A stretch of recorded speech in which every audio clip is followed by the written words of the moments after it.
Binary thinking, an often seductive cognitive default amplified by cultural and technological forces, fundamentally distorts complex realities, breeds division, and hinders genuine understanding.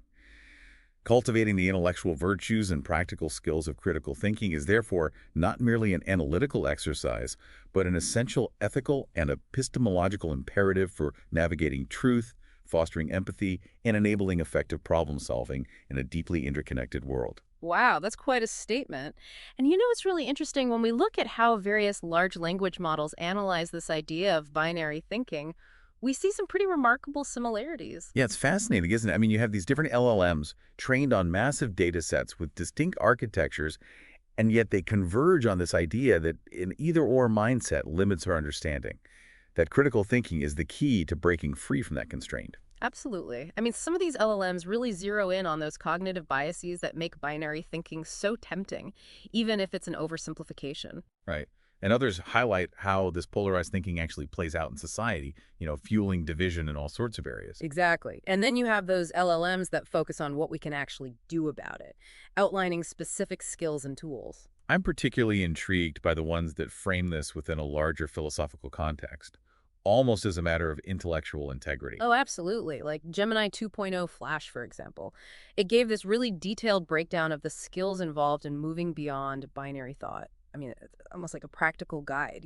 Yeah, and then you have Gemini 2.5 Pro, which analyzed how binary thinking is reinforced, both internally through our own biases and externally through societal and even technological structures. And that's crucial to understand, right? Because it shows how deeply ingrained this tendency is.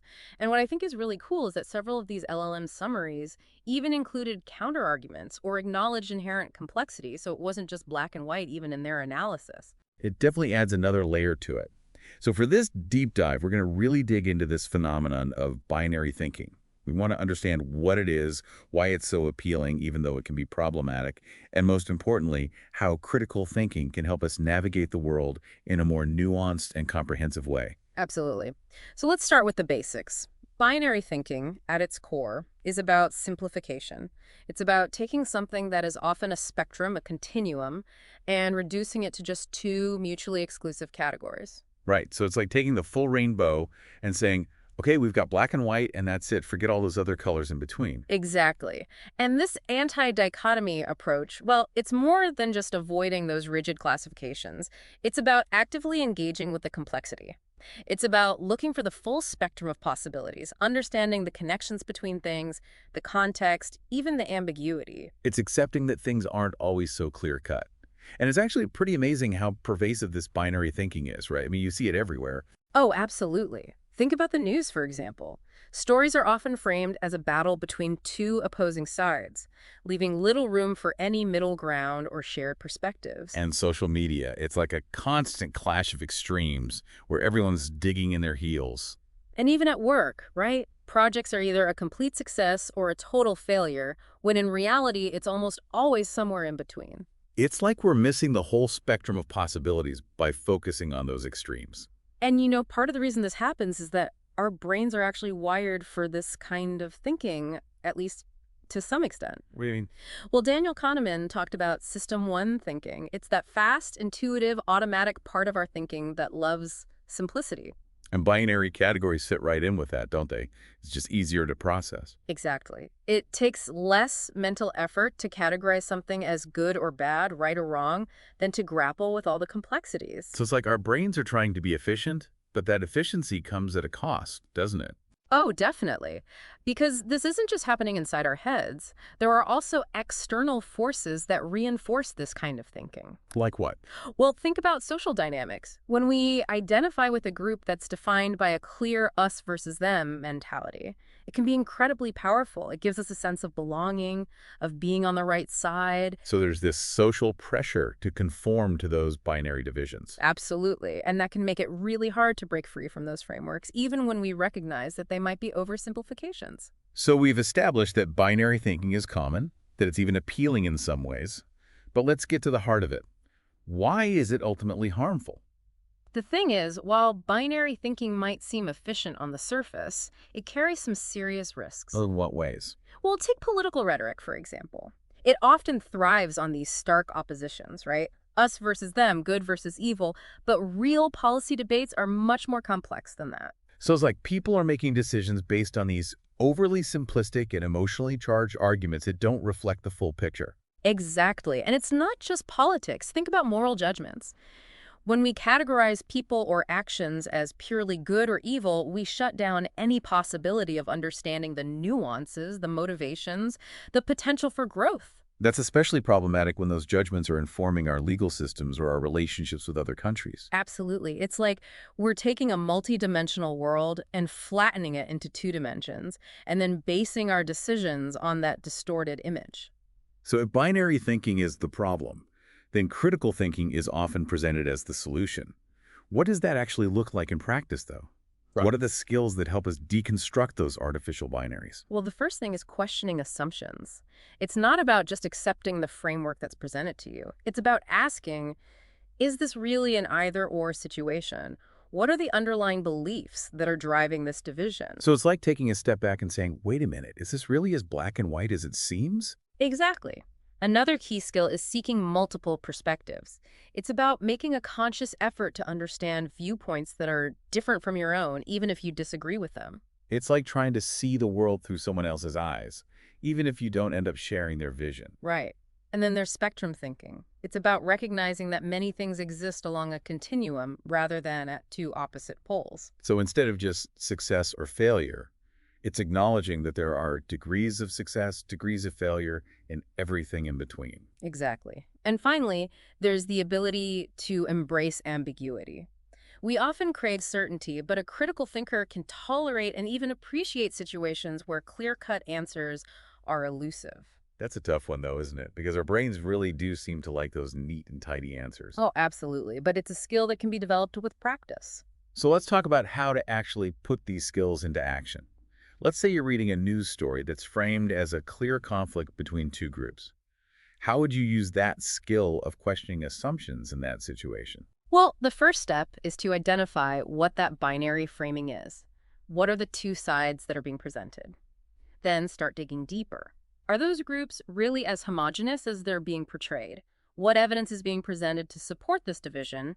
And what evidence might be missing? So it's like looking for the cracks in the narrative, the places where the binary framing starts to break down. Exactly. And it's also about asking, who benefits from this particular framing? Does it serve a particular agenda? That's a good point. Yeah. And how would you go about seeking multiple perspectives in that same scenario, especially if you already have strong feelings about one side of the issue? That can be really challenging for sure, but it involves making a deliberate effort to step outside your own echo chamber. Maybe seek out news sources that represent different viewpoints, even those you might disagree with. The goal is to understand where they're coming from, what their underlying values are. It's about trying to see the issue from different angles, even if it's uncomfortable. Exactly.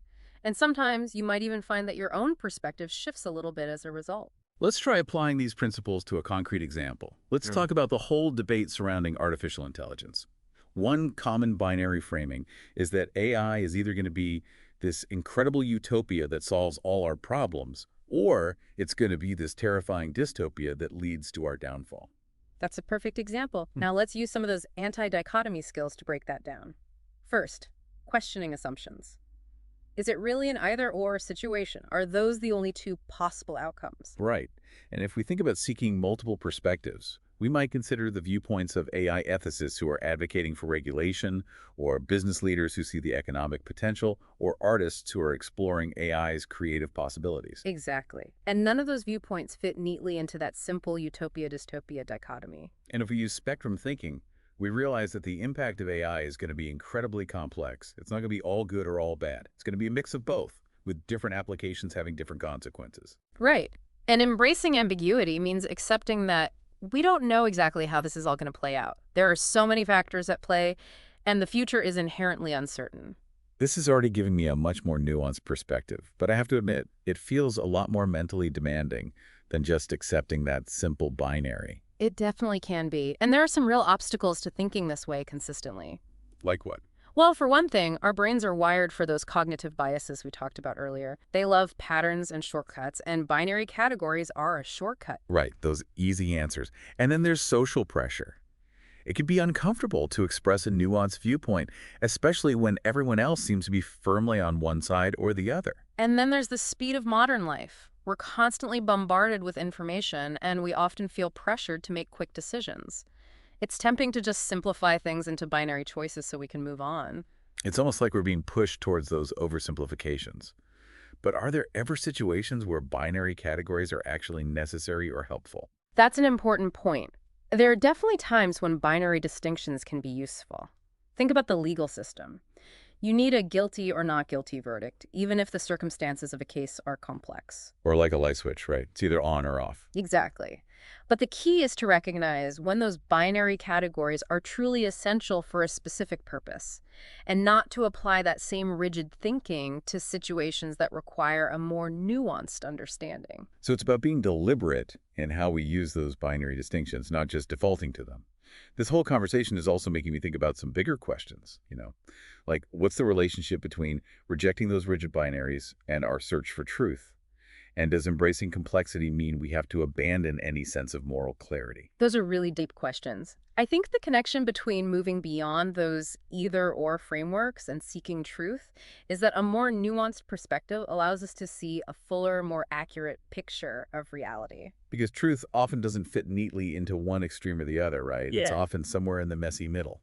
Exactly. And as for moral clarity, I don't think embracing complexity means giving up on it, but it might mean that our understanding of what's right and wrong becomes more nuanced. It's not about just applying these rigid rules, Yeah. but about understanding the context, the motivations, the consequences. Right. And it's about being willing to challenge those oversimplified narratives and to empathize with people who might be labeled as the other. It sounds like there's a real ethical responsibility involved here. I think so. And it also seems like we have a responsibility to cultivate this kind of less binary thinking, not just for ourselves, but for our communities and even for the technologies we create. So what can we actually do? What are some concrete steps we can take to foster this kind of critical, nuanced thinking? Well, on an individual level, it's about being more mindful, slowing down our thinking, questioning our initial reactions, seeking out diverse perspectives. We can also be more careful about the language we use, choosing words that reflect complexity rather than reinforce division. And what about in our communities? In our communities, we can promote respectful dialogue and debate, where the goal is understanding, not just winning an argument. And in education, we can focus on developing critical thinking skills from a young age. So it's about teaching kids not just what to think, but how to think. Exactly. And when it comes to technology, especially LLMs, it's important to train them to recognize and represent nuance to avoid perpetuating those harmful binary biases, maybe even to help us move beyond those simplistic modes of thought ourselves. It seems like there's a lot of potential there. Oh, definitely. And I think the most important thing on a personal level is to cultivate intellectual humility, to recognize that we don't have all the answers, that our initial binary framing might be incomplete or even wrong. This has been such a fascinating exploration of binary thinking and the importance of critical thinking as a counterbalance. It's really about recognizing how easily we can fall into those traps of simplification, the dangers of those rigid categorizations, and the power of those critical thinking skills. Questioning assumptions, seeking multiple perspectives, embracing ambiguity, and using spectrum thinking. Moving beyond binary thinking isn't just an intellectual exercise, is it? It's about changing how we engage with the world and with each other. It definitely takes effort, but it can lead to a deeper understanding, better problem solving, and ultimately a more empathetic and just world. So as you go about your day, try to notice those moments where you're presented with binary choices or stark oppositions. Take a moment to pause and consider what lies beyond those seemingly rigid boundaries. Because the most profound insights and the most effective solutions often aren't found at the extremes, but in that messy, fascinating gray area in between.